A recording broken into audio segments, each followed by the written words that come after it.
My name is Genevieve Lynch. I'm a nurse practitioner in the heart failure program in the cardiology clinic here at UC Davis Health. I'm joined by my friend and colleague, Margie Junker, who is a dietitian and diabetes educator in the cardiology clinic, as well as our cardiac rehabilitation program. Thanks for joining us, Margie. Oh, thank you.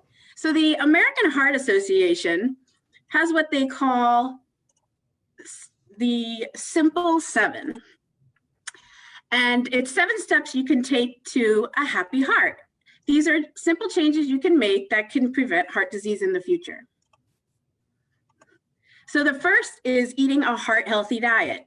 So what is a heart-healthy diet? Your diet should consist of a variety of fruits and vegetables, whole grains, lean proteins like fish and skinless chicken, nuts and legumes, non-fat or low-fat dairy, and fat from plant-based sources like oils. Now, it's also important to remember that it's not also what you eat, but how much of it you eat. So it's important to have good portion controls of these healthy components of your diet. Margie, do you have any fun tools that could help us stick to our heart-healthy diet? I do. You know, a heart-healthy diet is more plant-based. And I know my husband and I, although we're pretty healthy eaters, kind of came to the realization this year that our whole life we've been taught to either have the meat as the center of the plate or carbohydrates. For example, I grew up Italian, so then the whole plate would be a big plate of pasta, or if it's Chinese food, a big plate of rice, or it would be what meat are we having today? And we'd say steak, or we'd say pork chop. And then that would be the star, and everything else around the plate was to complement the center, which was meat or carbs. And so it can seem complicated actually, but we want to make it simple and say, if you could start making your plate more plant forward with at least half of the plate vegetables, getting your heart or your vegetable sourced fats like nuts, if you go ahead and have fruits and whole grains, you're going to be well on your way to a heart healthy diet. It's really good to try some new heart healthy or plant-based recipes.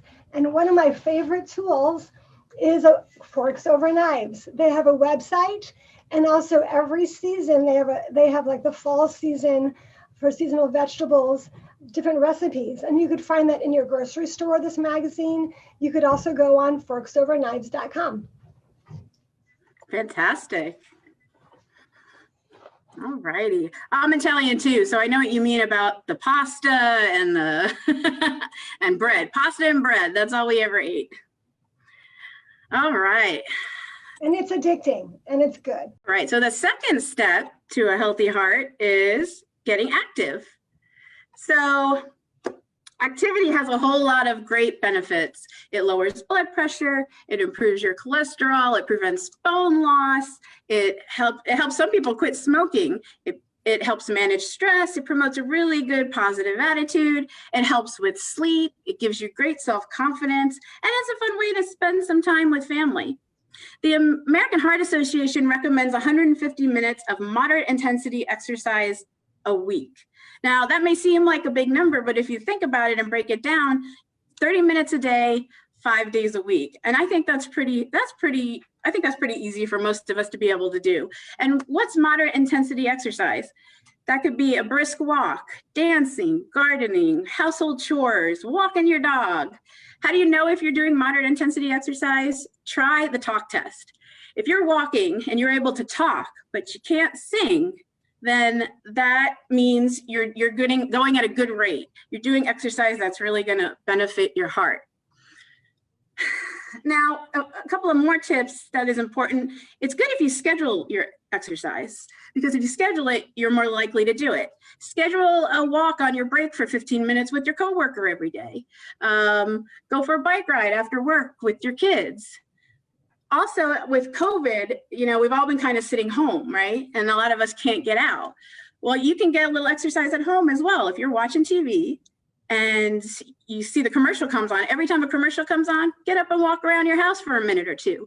That 30 minutes doesn't have to be all together. It can be in bits and pieces throughout the day, but the goal is to get at least 30 minutes a day.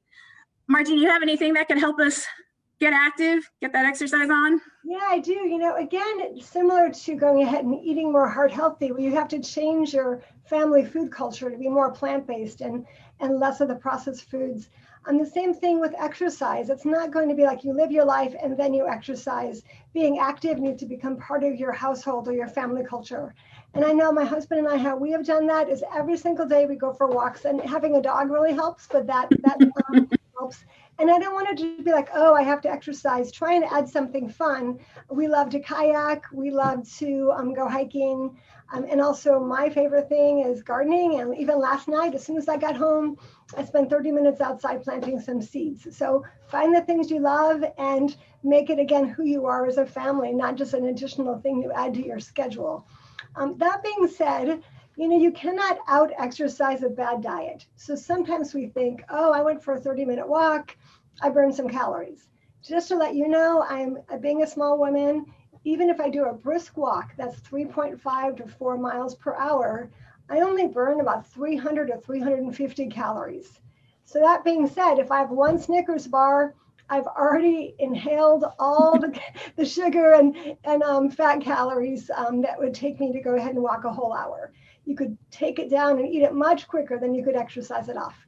So again, unless you're a marathon runner or exercise really long distances, you can't count on your exercise alone to burn off those extra calories. Fair enough. Dang it. I love my Snickers bars. All right. So our next step towards a happy heart is controlling your blood sugar. Most of the food we eat is turned into glucose or blood sugar, and we use that for energy in our body. And over time, high sugars can damage our heart, our kidneys, our eyes, and our nerves. It's really important to understand that it's not just people with diabetes who have to worry about their blood sugars. People like you and me, we need to worry about our blood sugars. The more sugars you eat, the more insulin you need to break down those sugars. And as a result, a lot of insulin can cause the body to hold on to calories. Also, if a normal blood sugar is less than 100, if you're just above that 100, it could still start causing damage to your kidneys and to your heart. So it's really important to know what your blood sugar is. If you don't, that's okay. It's really important to work with your primary care to have someone monitoring your blood sugars on a regular basis. And if they do tend to be elevated, intervene in some kind of way, whether it be through lifestyle modification or through medication. Margie, what are your thoughts on things we can do to eat less sugar? You know, that's a really great point that you made, that an average blood sugar over 100 is prediabetes and average blood sugar over 126 is diabetes.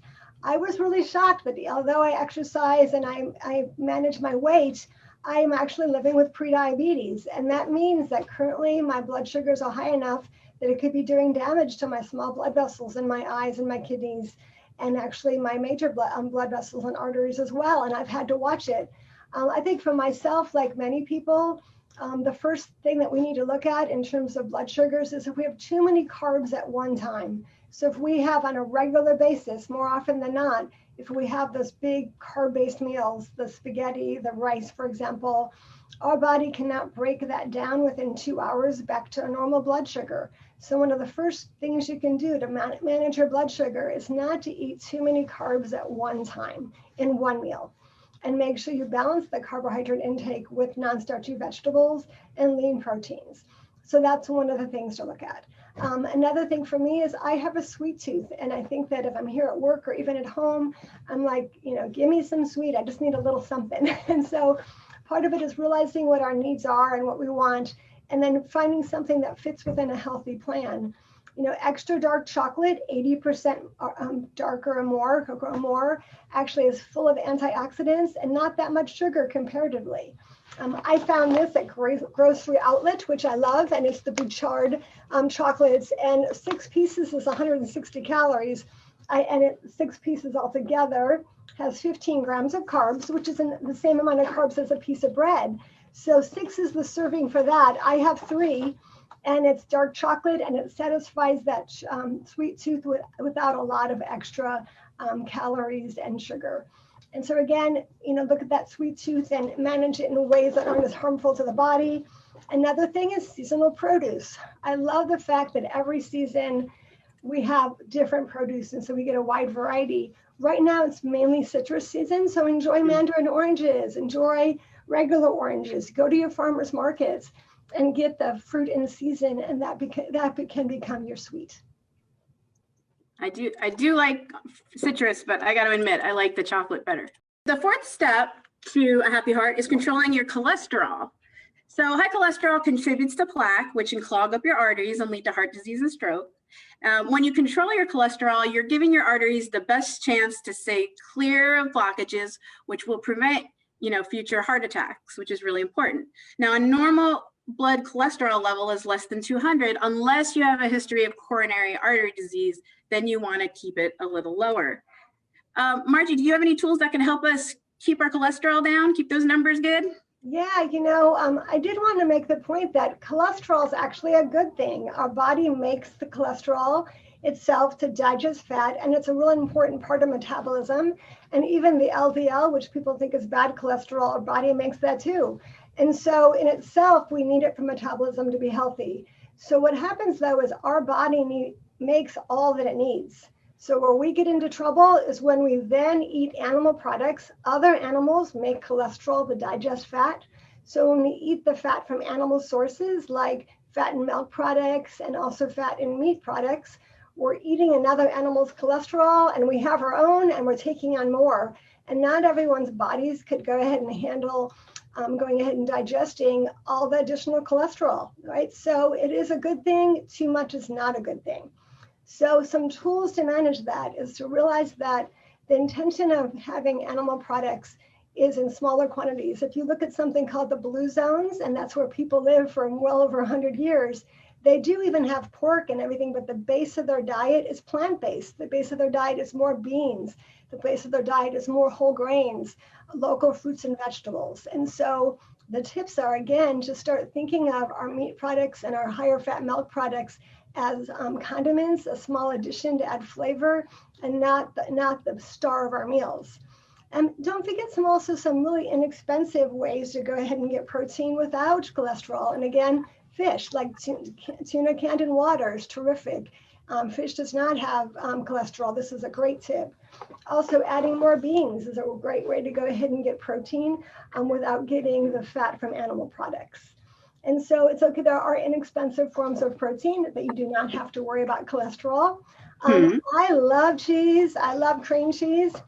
So a little trick that I have, a little hack is we have the Laughing Cow cheese. Well, there's Laughing Cow Light, which is very low in saturated fat and cholesterol on the lower side, lower than cream cheese and other spreads. So you could occasionally use this, or even use avocado or salsa on foods as opposed to adding the additional butter or cream cheese. So try these tips, they may help you. I love it. So just to review, we've gone over the first 4 steps to a happy heart: eating a heart-healthy diet, engaging in exercise, monitoring your blood sugar and your cholesterol. So let's move on to number 5. Number 5 is maintaining a healthy weight.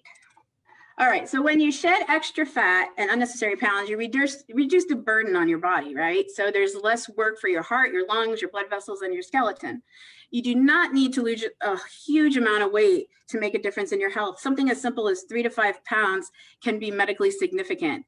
It's also important to remember, a big portion of weight control has to do with calories in, calories out. So it's good to kind of keep an eye on how many calories you're taking in and how many calories are going out via exercise. A really important number to know is your body mass index, which is a number that it's a numerical value that gives you an idea of your weight in relation to your height. So it can help you determine if you're at a healthy weight or if you're at a weight that may require a little bit of weight loss. There are lots of apps on the internet to help calculate your BMI, or you can just talk to your primary care provider and figure out what your BMI is and figure out a plan from there. Now, a normal BMI runs between 18.9 and 24.9. Margie, do you have any thoughts or any ideas on what we could do to help manage our weight? Because I know a lot of us have put on the COVID-19 19 pounds, so I could use all the tools you got. You know, that's a really good point. Research has shown that the average person is getting 19 pounds during COVID, which is amazing to me. And this is for people that typically have not had weight problems in the past.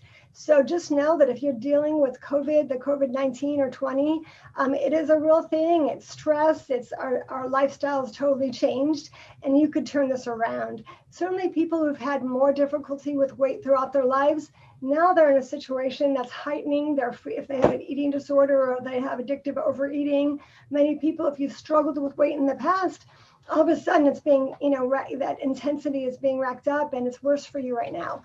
So just know that we can turn it around, and there's, light at the end of the tunnel here.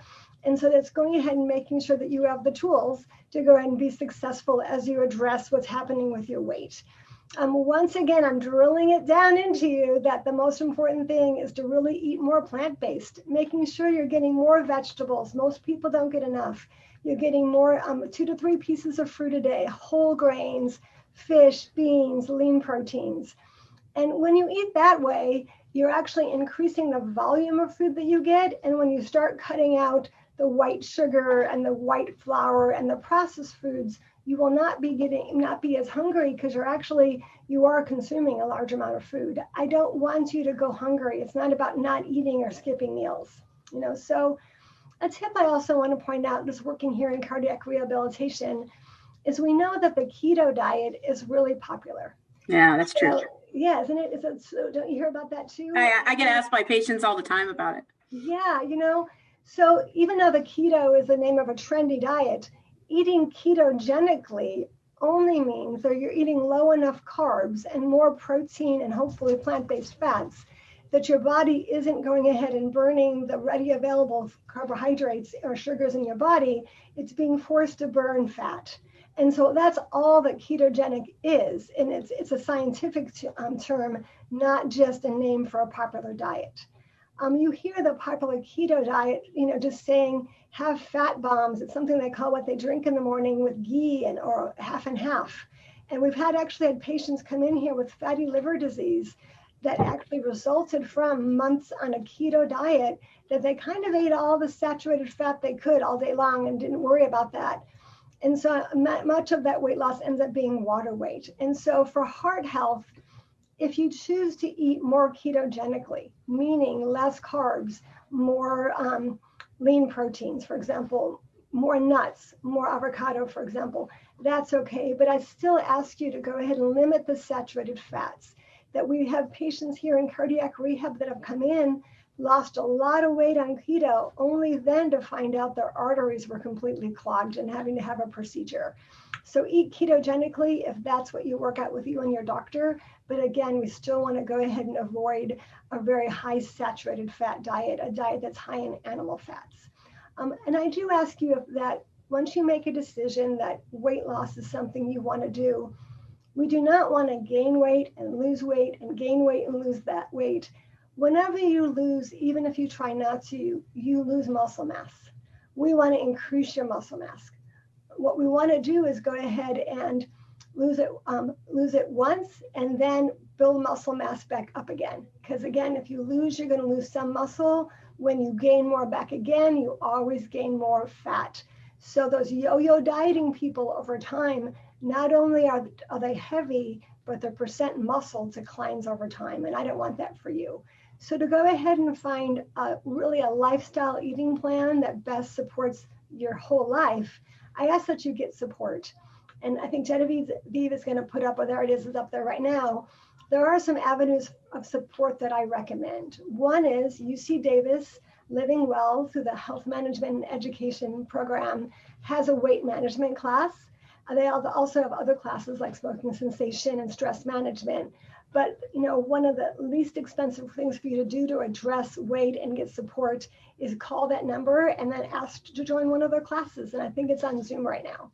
Terrific curriculum, wonderful registered dietitians that teach that class. An app that's newer on the market, a phone app, it's called Noom. I've heard the price is $150 for 6 months. And also I've heard $59 a month. I think it depends if you get a special. But it's a place where you go ahead and write down your food intake every single day. They have you work through like behavioral aspects of overeating. You get to go ahead and they have recipes and tips for weight loss, for lifestyle change. And they also have a coach that you go ahead and communicate with on a regular basis.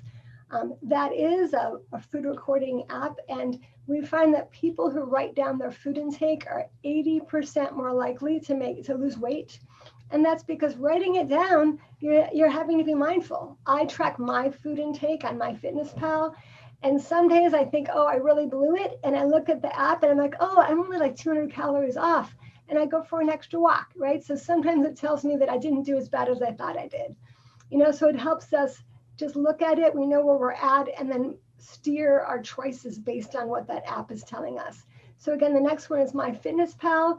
It is free. There's a free, I use the free app. You can pay, I think it's $15 a month. I've never done that before. I like MyFitnessPal. The free version, you just get a lot of ads, but it's a great tool. And I would probably say that the standard and the best known, diet for sale that we found is Weight Watchers. And it's really sound and it teaches balanced eating and it teaches eating more calorie, not as calorie dense foods. And so Weight Watchers is another great go-to. Don't go it alone. Please go ahead and find a really good program for you to follow, find a registered dietitian.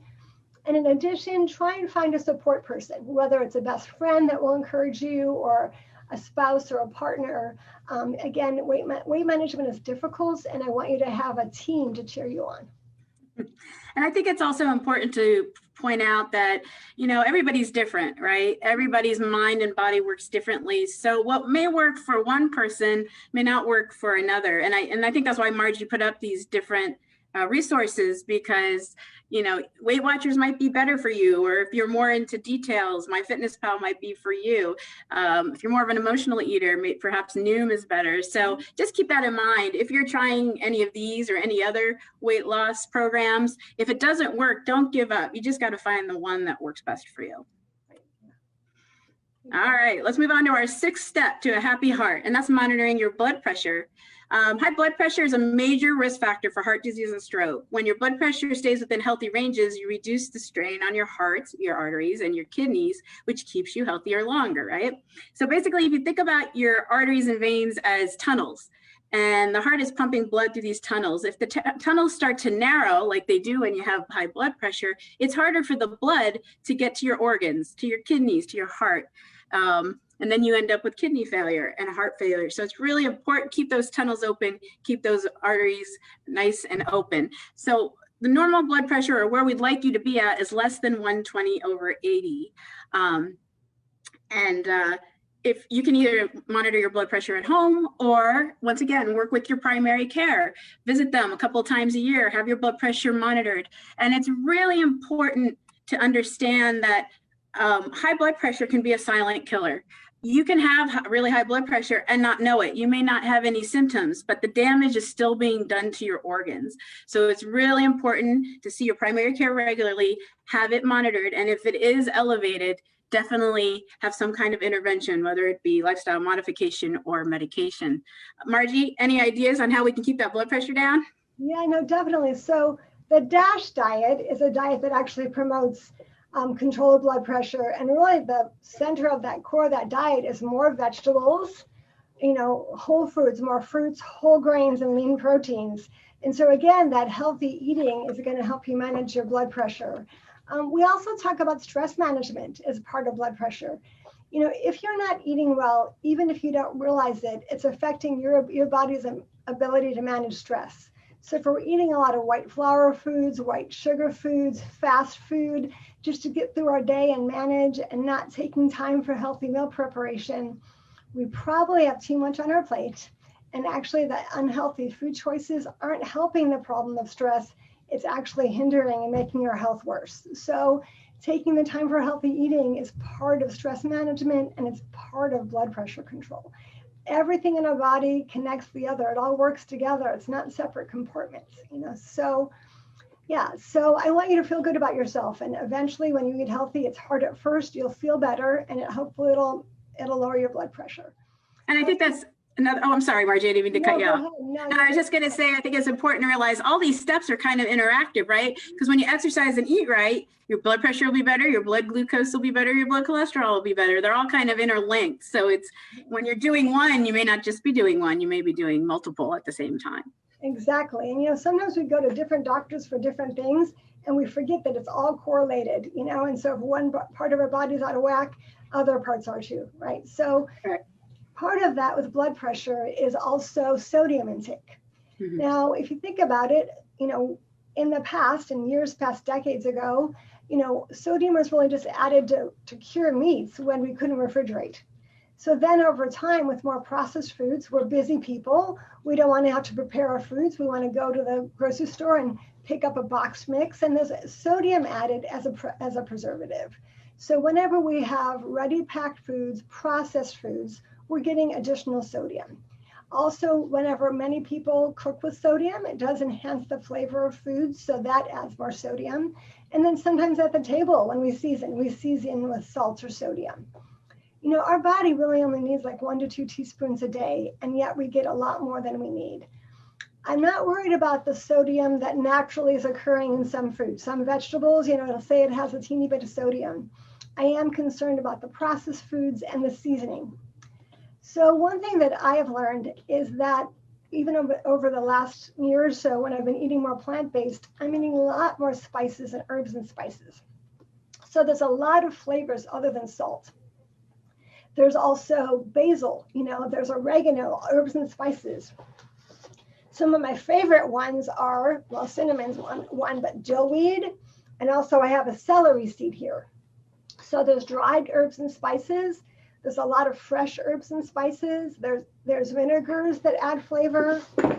There's lemon, adding lemon to food, adding lime to food. There's garlic and there's onions. And so as opposed to having more single note, add sodium, really think of how could I really pop and enhance the flavor of my foods with herbs and spices and other fruits, other vegetables that add flavor. And actually, every single plant that you add in your diet adds additional antioxidants that help your health overall.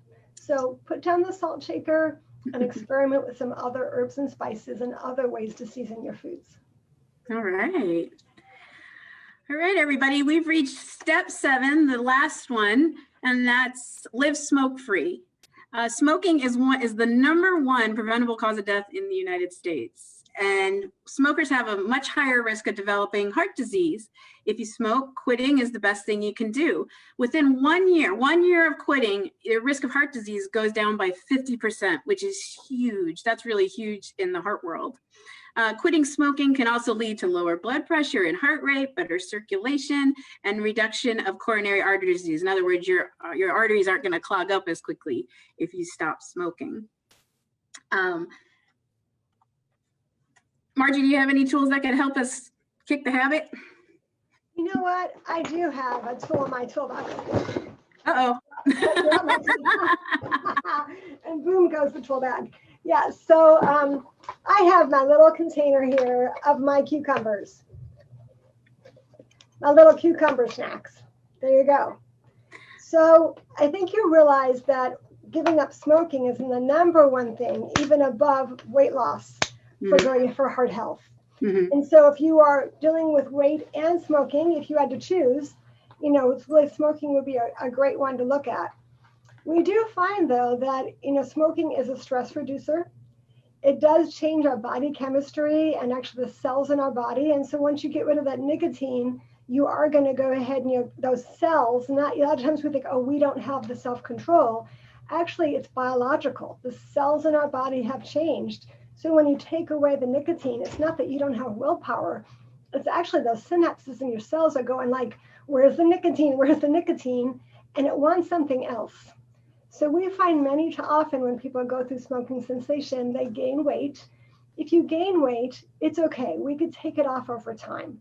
So the most important thing is to work to go ahead and get rid of the smoking. But one thing I want to make sure that you understand is once your biological being no longer has the nicotine, it's going to look for something else to feed it, another drug. And be cautious about adding in too much caffeine or adding in sugars or adding in white flour and carbs, that are just going to feed that addiction, and you're going to have a cross addiction. For those cells to truly heal over the time and not have cravings, they just need to be, and you need some time, those cells need time to heal, and that's going to take some time. So a tip is just knowing that you're not going to feel great, that you're going to have cravings. You're going to miss going like this, going like this. You're going to miss the stress reduction part.